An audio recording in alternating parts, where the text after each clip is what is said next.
warahmatullahi wabarakatuh. Hai Sobat Maki Chair, apa kabar semuanya? Mudah-mudahan bahagia ya. Alhamdulillah hari ini kita ketemu dengan Tian aja ya panggilnya ya? Boleh. Boleh, Tian aja panggilnya. Beliau ini adalah seorang relawan kesehatan dari Jakarta Selatan. Nama panjangnya itu Marta Tian Hermawan. Iya. Monggo silakan mau nyapa-nyapa biar supaya bisa lebih kenalkan, tak kenal maka tak sayang. Oke, silakan. Siap. Bismillahirrahmanirrahim. Assalamualaikum warahmatullahi wabarakatuh. Perkenalkan, nama saya Marta Tian Hermawan, biasa dipanggil Tian Hermawan. Saya di sini sebagai Ketua Relawan Kesehatan Indonesia DKI Jakarta. Terima kasih. Ketua ya? Iya. Ketua apa pemuda?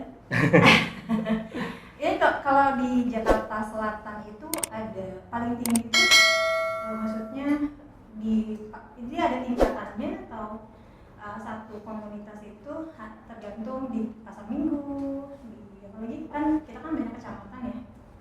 Itu paling tinggi itu yang di Tiannya atau ada lagi atasan yang lainnya secara organisasi? Kalau di Relawan Kesehatan Indonesia, strukturnya itu ada tingkatan nasional, ke bawahnya tingkatan provinsi, ke bawahnya tingkatan kota dan kabupaten, ke bawahnya lagi tingkatan kelurahan atau desa, ke bawahnya lagi ada komunitas yang kita bentuk di setiap RT. Ya gitu. Iya. Paling dasar RT. Paling dasar ya. Kalau Tian sendiri? Saya kebetulan di Provinsi DKI Jakarta.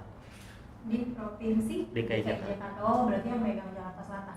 Iya, 5 kota satu kabupaten. Oh iya. Dan kalau misalkan itu apa? Ini kan sesuatu hal yang kategorinya bagi saya tuh tidak terlalu familiar banget ya dengan, maksudnya tidak terlalu mengenal banget sih apa sih itu relawan kesehatan dan ini tuh relawan kesehatan tuh tugasnya ngapain sih sebenarnya gitu. Iya. Jadi boleh review sedikit ya, Mbak. Relawan Kesehatan Indonesia ini berdiri pada tanggal 10 Desember 2010. Jadi pada saat itu kita berdiskusi, ternyata banyak warga negara Indonesia yang mengalami kendala dalam mengakses hak kesehatannya.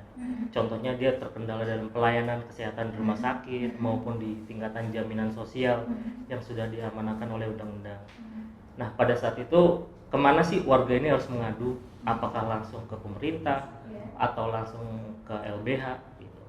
Ternyata pada saat itu kami menganalisa masih sedikit atau belum ada organisasi yang tugasnya mengadvokasi atau mendampingi masyarakat dalam mengakses hak kesehatannya.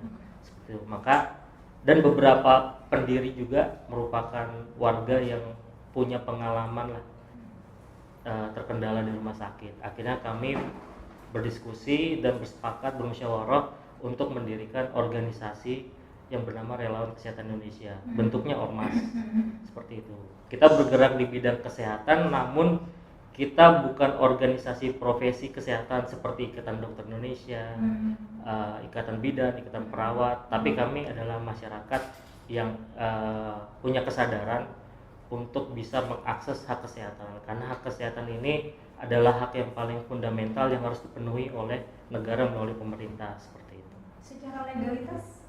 Legalitas alhamdulillah kita sudah terdaftar di Menkumham, di beberapa kota juga sudah terdaftar. Nah, jadi teman-teman kalau misalkan ada kendala terkait masalah mereka punya apa namanya masalah di kesehatan itu bisa langsung ke relawannya ya? Bisa langsung. Kalau dari Tian sendiri sejak kapan jadi seorang relawan? Kebetulan saya salah satu pendirinya juga. Di 2011. Oh ini panjang. Jadi tugas relawan kesehatan yang secara day to day-nya ada dua sih, Mbak. Yang pertama, kami mengadvokasi warga. Tentunya ketika ada warga yang laporan kami. Yang kedua, kami melakukan sosialisasi ke tingkatan warga, menyadarkan bahwa mereka punya hak kesehatan. Mereka bayar pajak, beli kopi, beli gula, beli bensin, beli rokok, itu kan ada resapan pajak dari pemerintah, di mana tugas pemerintah adalah mengelaborasi pajak tersebut untuk menjadi jaminan sosial. Nah, implementasinya di rumah sakit maupun di tingkatan jaminan sosial pasti ada kendala-kendalanya. Makanya kami berusaha untuk mengadvokasi warga agar amanah yang ada di Undang-Undang Dasar 1945 ini bisa terpenuhi. Seperti itu. Ini benar-benar manfaat banget loh kalau misalkan, karena saya pribadi almarhumah ibu saya tuh beliau itu sakit juga kan berapa tahun gitu di rumah sakit, dan memang kalau dulu kan belum paham dengan relawan-relawan. Jadi kalau menurut saya nanti bakalan ada deskripsi terkait dengan gimana caranya supaya teman-teman menghubungi dari relawan ini, teman-teman relawan ini, supaya mempermudah mereka ketika ada masalah gitu mungkin ya. Nanti Tian bisa kasih informasi, nanti kita ada di deskripsinya Kicat, supaya teman-teman bisa manfaat gitu loh. Dan dari pembicaraan kita ini benar-benar bisa membuka wawasan teman-teman, karena semua bisa mudah ketika mereka sakit. Itu nggak harus ribet-ribet ngurusin administrasinya, karena kan itu nomor satu sebelum masuk rumah sakit kan. Kalau dari Tian sendiri, apa sih yang makanya jadi seorang relawan? Kan nggak digaji ya? Digaji nggak? Enggak. Kita nggak ada gaji, nggak ada insentif, nggak ada pendanaan apapun, nggak ada operasional apapun. Jadi kami mempunyai konsep kolektivitas. Karena di setiap struktur kita kan ada KPW, KPN, nah K-nya itu kolektivitas. Jadi misalnya siapa yang pada saat itu punya waktu, punya dana, ya itulah yang menjadi alat juang kami untuk membantu masyarakat seperti itu. Dan ketika warga yang kami bantu advokasi yang selesai, itu kita tidak diperbolehkan untuk meminta dan menerima apapun pemberian dari warga yang kami bantu. Tapi yang kita inginkan setelah selesai kami advokasi, kita sosialisasi di tempatnya agar case atau kasus si warga ini bisa tersosialisasikan di lingkungannya dan akhirnya jadi sebuah pembelajaran dan akhirnya menjadi sebuah kesadaran masyarakat bahwa hak kesehatan itu bisa diakses gitu. Karena perspektif warga DKI masih ada, kalau sakit ke rumah sakit takut bayar, takut apa. Nah inilah stigma yang harus kita sosialisasikan, kita edukasikan gitu.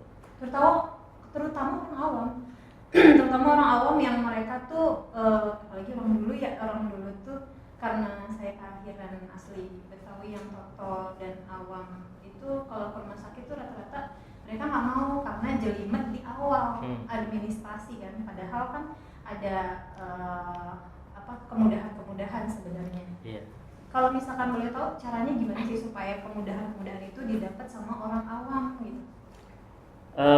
Sebenarnya kita mengadvokasi sesuai prosedural, sesuai prosedural. Jadi bisa digambarkan seperti ini. Ketika ada warga yang kondisinya sudah gawat darurat, karena orang sakit itu ada yang gawat darurat, ada yang non gawat darurat. Kalau dia gawat darurat, kita bawa ke IGD rumah sakit terdekat, IGD atau UGD seperti itu. Nah, itu ada regulasinya. Kalau selama penanganan pertama, pasien itu atau warga yang masuk rumah sakit ke IGD itu tidak diperkenankan untuk dimintai uang atau dana apapun, entah itu deposit, itu DP, segala macam. Sampai dia selesai observasi medis dan dinyatakan apakah ini rawat jalan atau rawat inap, baru ditanyakan ini mau pakai jaminan atau mau bayar umum, seperti itu. Nah, jaminan kesehatan yang ada di Indonesia sekarang kan untuk kronologi penyakit umum dipegang oleh BPJS Kesehatan. BPJS Kesehatan punya produk namanya JKN atau KIS, Jaminan Kesehatan Nasional atau Kartu Indonesia Sehat. Semuanya terintegrasi oleh BPJS. Nah, pada saat pasien masuk ke rumah sakit, maka diberlakukan waktu 3 kali 24 jam. Itu sesuai dengan Peraturan Menteri Kesehatan nomor 28 tahun 2018. Nah, jadi 3 kali 24 jam itu hari kerja, itu adalah batas waktu bagi warga atau pasien untuk mendaftarkan JKN KIS-nya, BPJS-nya di rumah sakit. Kalau lewat dari 3 kali 24 jam, maka dinyatakan sebagai pasien umum. Pasien umum harus membayar, dan rata-rata warga yang laporan ke kita itu adalah warga prasejahtera yang ekonominya bisa terbilang masih sulit. Iya, dan inilah yang harus kita sosialisasikan agar warga tidak terkendala di rumah sakit. Biasanya kalau udah jadi pasien umum, dia bingung tuh. Biasanya bikin surat utang atau jual aset sana sini atau ngutang sana sini atau dibawa pulang, akhirnya tidak mendapatkan pelayanan kesehatan dan bisa resikonya kehilangan nyawa di rumah sakit. Saya pernah mengalami itu soalnya. Jadi, saya rasa setiap orang pernah punya pengalaman ya. Iya, makanya nanya kan lebih detail lagi gitu. Nah, kalau misalkan untuk posko relawannya sendiri, sekretariat kita ada di Jalan Attahiria 2 nomor 47 di Pejaten Barat, Pasar Minggu dekat. Iya. Ya, seru banget sih sebenarnya ya kalau misalkan mau tahu lebih dalam lagi ya. Ada websitenya juga ya. Ada di rekanindonesia.org. Hmm. Kalau aksi-aksi relawan itu apa aja yang sudah punya program yang sudah berjalan dan yang akan berjalan selama 2020 ini? Sebenarnya sih banyak ya. Jadi kita tergantung. Kalau untuk advokasi kesehatan, baik pelayanan maupun jaminan itu setiap hari laporan ada pasti. Kalau kami di DKI Jakarta biasanya di 5 kota tuh hampir setiap hari ada laporan. Kendalanya di jaminan, di pelayanan.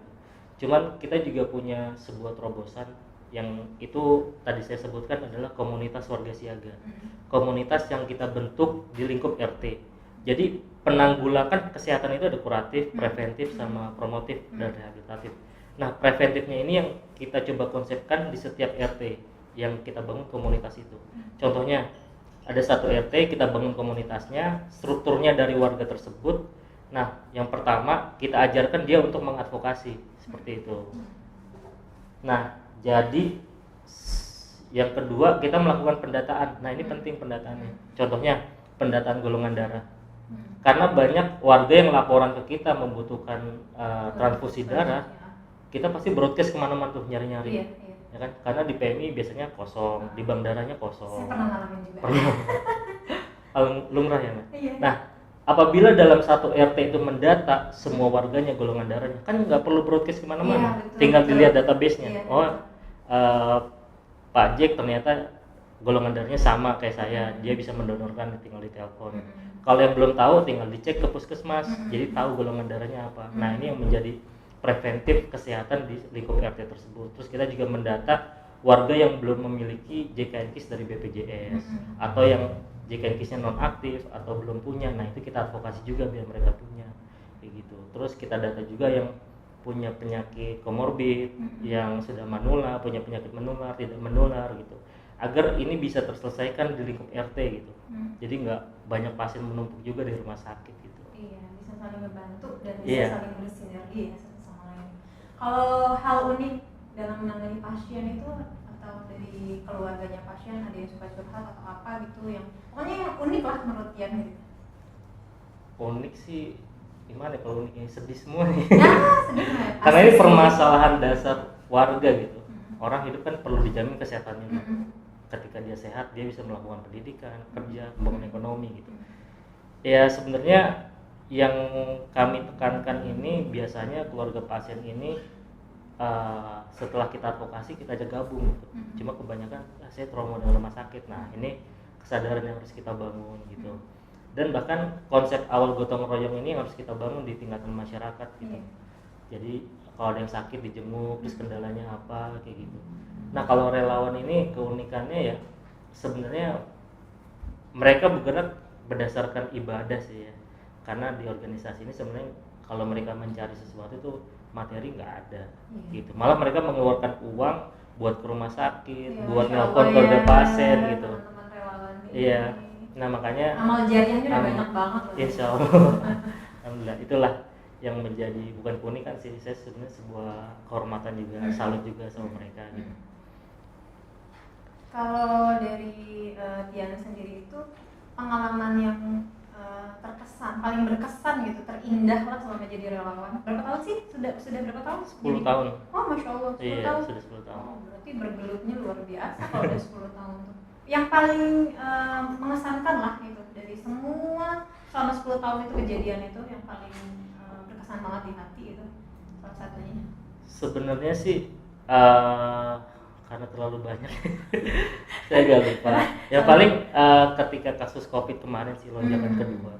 Jadi di lonjakan kedua itu memang kami membuka posko untuk membantu masyarakat mendapatkan akses untuk penanganan COVID. Misalkan dia punya gejala, maka harus melakukan swab.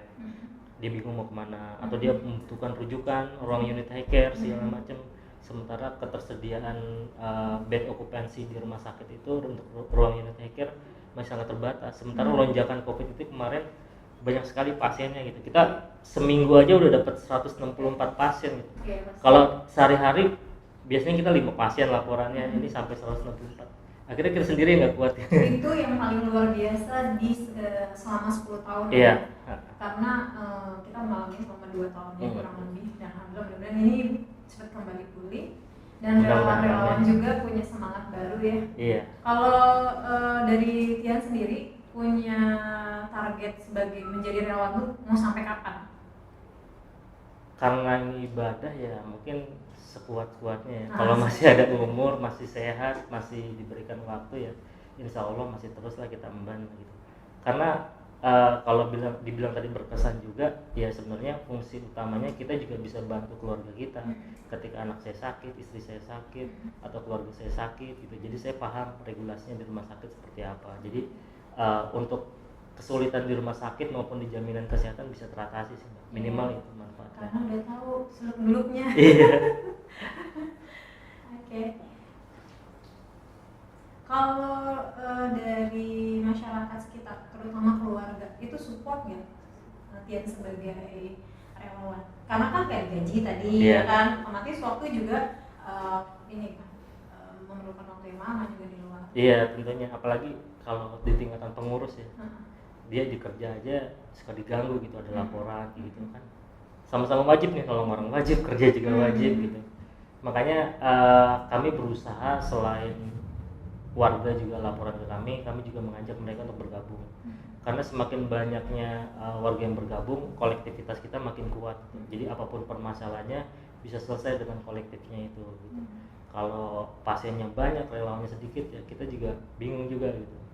Nah, untuk mengatasi itu ya teman-teman kan juga ada yang bekerja di manufaktur, di pabrik, ada yang ojek online, ada ibu-ibu PKK, ibu-ibu dasar wisma kayak gitu. Nah, rata-rata makanya kebanyakan anggota kita itu ibu-ibu yang punya waktunya banyak, punya kesadaran, mereka mau berjuang. Nah, harusnya mungkin ada ini kali ya, apa? Saya juga baru tahu kan, ibaratnya baru mendalami nih relawan kesehatan tuh apa gitu kan.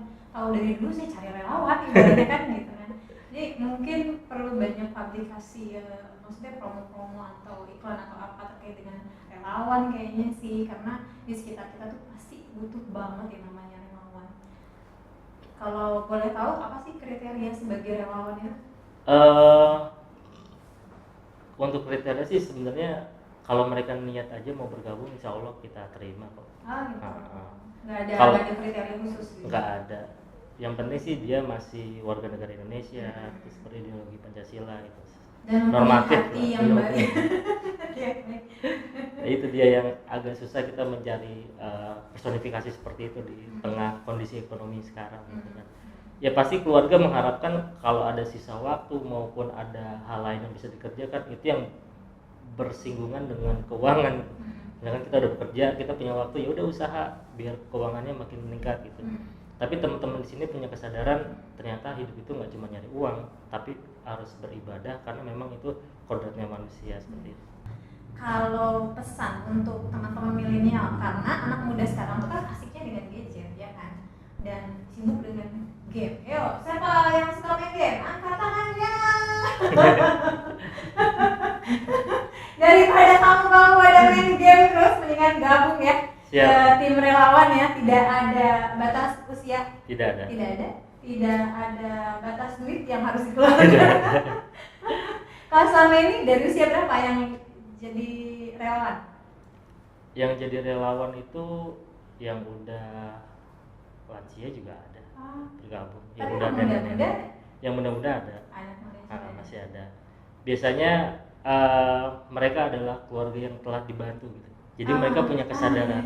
Karena kesadaran untuk bergabung di relawan ya ketika dia sakit dan terbantu. Kalau dia belum sakit, jadi belum sadar akan kesehatannya. Jadi karena dia belum pernah merasakan gitu, berarti saya harus ikut jadi relawan nih. Terus gimana nih pesannya untuk generasi milenial kita supaya mereka punya kesadaran walaupun mereka nggak harus istilahnya merasakan dulu gitu. Ya untuk generasi milenial sih pesan saya lebih banyak melihat kondisi lingkungan kanan kiri, terutama di aspek kesehatan. Karena kesehatan itu menurut saya adalah hal yang paling fundamental, yang paling dasar harus terpenuhi. Makanya harus kita perkuat. Kalau kita udah sehat, insya Allah aspek apapun bisa kita kerjakan gitu. Nah untuk ketertarikan juga sebenarnya dalam hal segi kesehatan bagi milenial juga banyak sebenarnya. Contohnya kita kan sebenarnya ada masalah dengan stunting, bagaimana generasi kita yang sebenarnya kita mau menuju golden age ya kan, tapi kalau misalkan golden age kita tercapai tapi ada beberapa masyarakat yang kena stunting, yang gagal pertumbuhannya, itu kan sebenarnya menjadi sebuah permasalahan. Misalkan tinggi badannya atau pola berpikirnya, ya ada permasalahan dalam perkembangannya. Nah ini yang harus kita cegah juga untuk kita bisa menjaga generasi kita. Terus karena sering melakukan kegiatan dengan gadget, banyak yang kita temuin tuh udah taraf usia balita juga matanya udah rusak, harus pakai kacamata. Nah ini sebenarnya sebuah polemik yang harus dibahas oleh pemerintah gitu. Bagaimana caranya agar bisa membatasi atau menjadi solusi. Ini menjadi tugas relawan juga yang kita nggak punya basic medis padahal. Karena ada sindrom juga kan di gadget itu ada sindrom. Iya, ada sindrom juga. Makanya kalau bisa diimbangin lah gitu. Boleh mereka melakukan hobinya, tapi juga sadar akan lingkungannya gitu. Karena biasanya kalau udah main gadget dia nggak tahu tetangga kanan kirinya, nggak pernah main keluar. Nah sebenarnya hal ini yang menjadi sebuah kesadaran di lingkungan. Kalau dia udah peka sama lingkungan, insya Allah dia akan berbuat untuk lingkungannya. Terutama untuk diri dia sendiri ya. Untuk diri dia sendiri. Dan bergabung ke organisasi juga banyak literasi yang bisa mereka ambil gitu, mereka dapatkan gitu. Karena kan pengalaman di organisasi dengan dia nongkrong di luar tuh beda. Di organisasi diajarkan caranya mengadvokasi, bersosialisasi, membuat program, menjalankan program, bagaimana membantu masyarakat, berdampingan dengan pemerintah, seperti itu. Kalau pesan untuk Sobat Makicer kira-kira apa nih? Untuk Sobat Makicer yang pertama sih harus sadar tentang preventif kesehatan, Mbak. Karena kalau udah preventif kesehatan, penyakit menular dan non menular itu akan tingkatnya akan rendah, seperti itu. Yang kedua, karena ini memudik juga, jadi dicek BPJS kesehatannya, JKN KIS-nya, jangan sampai nggak aktif pada saat mudik, karena kalau ada kendala di sana kita butuh ke rumah sakit, pasti yang kita gunakan JKN KIS-nya, seperti itu. Jadi itu bisa nasional. Jadi perlunya jaminan kesehatan, kita tahu hak kita bisa mengakses. Nah itu adalah sebuah program yang diberikan oleh pemerintah untuk kita, dan kita harus bisa mengaksesnya gitu. Kadang kan ada juga ngerasa udah punya kartu tapi nggak pernah digunain, cara aktifnya gimana? Nggak tahu. Kalau kita udah punya kartu kita bisa cek. Jadi kan kalau JKN KIS itu kategorinya ada dua, yang penerima bantuan iuran atau yang dibilang masyarakat gratis, dan yang mandiri berbayar kelas 1, kelas 2, kelas 3. Biasanya kalau dia nggak aktif, trouble-nya ada dua, dia nunggak pembayarannya atau dia NIK-nya dinaktifkan. Karena Kementerian Sosial kemarin di tahun kemarin ada 9,7 peserta JKN KIS yang dinonaktifkan. Pertama analisa datanya karena ada double data, yang sudah meninggal ternyata datanya masih ada. Ternyata yang belum meninggal dan orangnya masih ada itu juga nonaktif karena jarang digunakan. Nah itu cukup ke Dukcapil Kelurahan kalau DKI mengaktifkan terbit baru NIK-nya, maka itu BPJS-nya bisa langsung aktif digunakan. Luar biasa. Teman-teman, ini luar biasa banget Sobat Makicer, ini ilmu banget bagi saya pribadi karena saya punya pengalaman yang luar biasa. Ya teman-teman tidak usah menunggu harus pernah merasakan seperti yang diceritakan Tian tadi. Jadi teman-teman bisa mempunyai jiwa berbagi, terutama berbagi waktu, berbagi tenaga dan pikiran juga untuk bisa membantu teman-teman relawan ya. Siap. Dan tadi udah banyak banget informasinya. Kalau misalkan teman-teman mau tahu lebih banyak, nanti ada di deskripsinya kita, ada webnya juga, nanti ada nomor telepon sama alamat ya, mungkin ya. Karena kadang-kadang suka ada yang malu gitu kan. Atau teman-teman jangan lupa subscribe, like, dan juga share channel YouTube kita hari ini, karena manfaat banget. Karena tidak semua orang bisa mampu membayar biaya rumah sakit ya. Dan alhamdulillah hari ini kita dipertemukan dengan teman-teman relawan.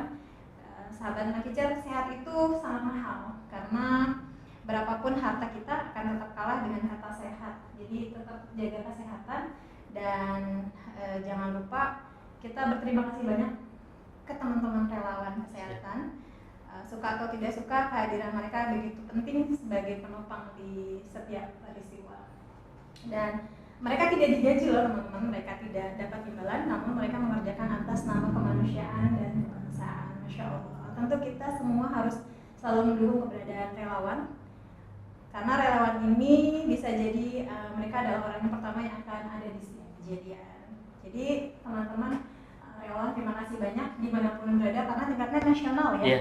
Tingkatnya nasional, dan mudah-mudahan nanti bisa nyambung terus silaturahminya, bisa bertemu dengan lebih baik lagi dan lebih baik lagi, dan terutama untuk ketuanya mudah-mudahan semakin berkah, Amin. panjang umur dan mudah rezekinya dan sehat selalu terutama ya. Amin. Oke, mungkin itu aja. Ya. Tian, terima kasih banyak. Sama-sama, Mbak. Ini sangat manfaat banget, dan teman-teman relawan dimanapun berada terima kasih.